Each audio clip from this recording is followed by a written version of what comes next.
Quando falamos de engenharia de segurança do trabalho, as falhas de gestão vão muito além de contratempos operacionais chatos, não é verdade? Elas custam vidas, paralisam megaprojetos e geram passivos simplesmente irreversíveis. Hoje, a gente vai mergulhar direto no texto oficial da NR3.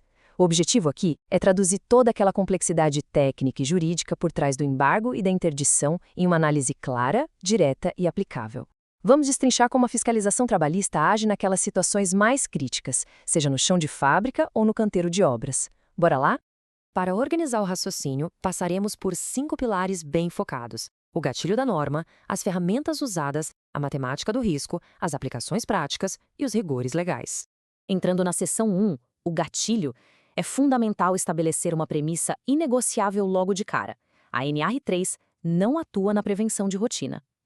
Ela é uma norma desenhada exclusivamente para cenários de urgência máxima, onde a preservação da vida exige uma intervenção drástica e imediata.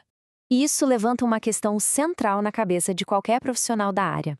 Afinal, sob a ótica da legislação trabalhista, qual é a linha exata que, quando cruzada, transforma uma não conformidade comum em uma exigência inquestionável de parar toda a operação? A resposta está no conceito de risco grave e iminente. E a grande sacada do item 3.2.1 da norma se resume a uma palavra: simultaneidade. Não basta que o risco seja iminente e não basta que ele seja apenas grave. A condição no ambiente de trabalho precisa, a qualquer instante, ter o potencial de causar uma lesão severa, seja por um acidente repentino ou pelo início de uma doença ocupacional incapacitante. Tem que acontecer as duas coisas ao mesmo tempo. E assim que esse cenário de urgência é constatado, a medida é acionada. Sabe um erro muito comum no mercado? Enxergar a paralisação como uma punição. Legalmente falando, trata-se de um escudo de proteção. A sanção, os autos de infração, as multas pesadas, tudo isso vem depois. A paralisação em si é um mecanismo puramente emergencial de resgate e proteção à vida.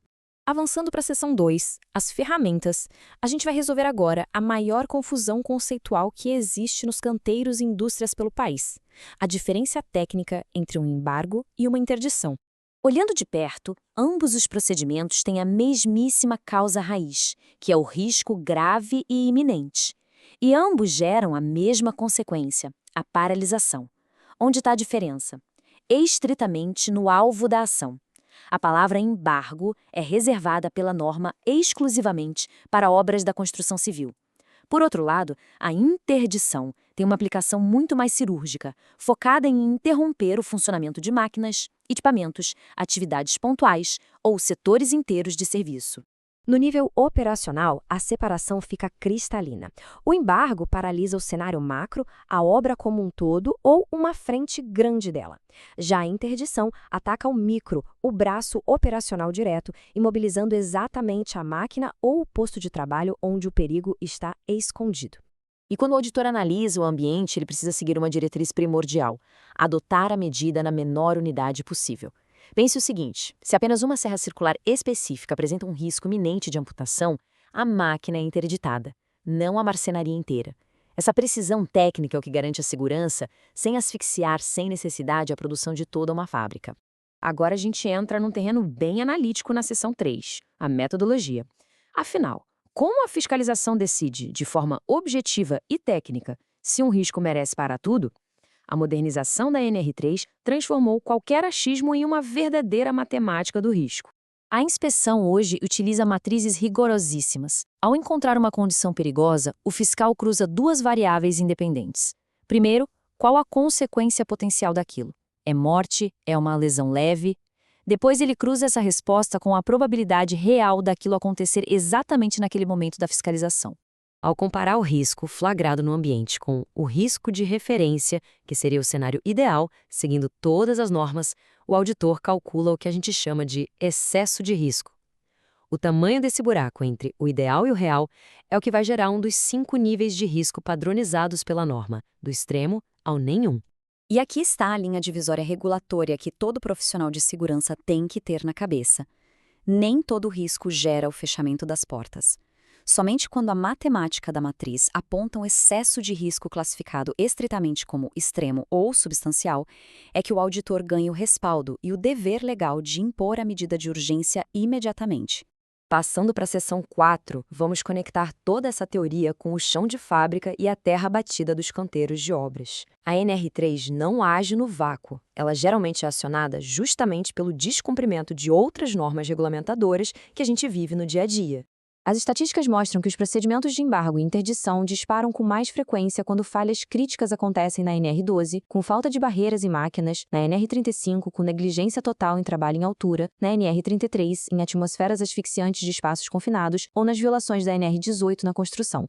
Para materializar isso, imagine um caso prático, clássico.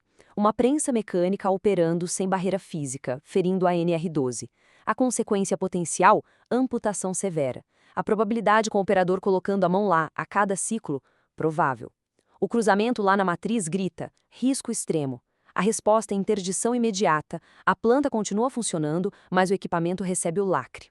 Num segundo caso, agora um embargo. A fiscalização chega e flagra a equipe trabalhando na beirada de uma laje, a 30 metros do chão, sem linha de vida e sem cinto. Violação direta da NR35. Pela iminência da queda fatal, o risco é extremo e compromete a frente toda. O resultado? Embargo daquela área. As atividades param na mesma hora e só voltam quando o sistema de ancoragem estiver perfeito. Chegamos à última e mais delicada fase, a seção 5, o pós-crise. O que acontece depois que o lacre é afixado? Esse período exige um gerenciamento de crise extremamente rigoroso, porque a estrada para voltar a operar está cheia de responsabilidades pesadas. O ciclo de vida de uma medida de urgência não perdoa atrasos. Do exato instante em que o auditor lavra o termo no local, o cronômetro do prejuízo operacional liga. E o tempo que isso vai durar depende 100% da competência e da agilidade da própria empresa autuada para sanar o problema. O rito para a liberação é engessado e segue esses passos. E tem um detalhe vital aqui. Durante a paralisação, é estritamente proibido operar qualquer produção na área. Apenas trabalhadores autorizados com equipamento impecável podem entrar ali com a missão única e exclusiva de consertar o risco. Só depois de tudo pronto é que se agenda a reinspeção. E a lei ainda cria uma proteção de ferro em volta da força de trabalho. Os contratos de trabalho sofrem apenas interrupção, não suspensão. O que isso significa na prática? Que a empresa é obrigada a continuar pagando a folha de salários integralmente de todo mundo que está de braços cruzados esperando a regularização. O custo financeiro diário disso é brutal. Tentar bancar o esperto, burlar a lei e operar clandestinamente enquanto a área está lacrada é o pior caminho possível. Romper o lacre tira o problema da esfera administrativa e joga direto para o lado criminal.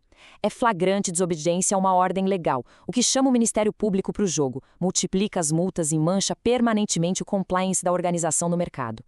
Para amarrar nossa análise, a NR03 entra em ação quando a gestão de segurança falhou de maneira catastrófica. Ela é um resgate tático puro, garantindo que vidas sejam salvas a qualquer custo. O grande troféu de um time de engenharia e segurança não é destravar uma interdição rapidinho, mas sim projetar e manter processos tão redondos que a matemática do risco extremo nunca seja alcançada. Fica então essa provocação final para a reflexão. Analisar a base operacional a fundo não é luxo. Entender a NR03 é perceber que a conformidade legal não é mera burocracia governamental. Ela é o pilar que garante que toda pessoa que entra pelos portões de uma indústria de manhã retorne absolutamente intacta para casa ao final do expediente. Até a nossa próxima análise.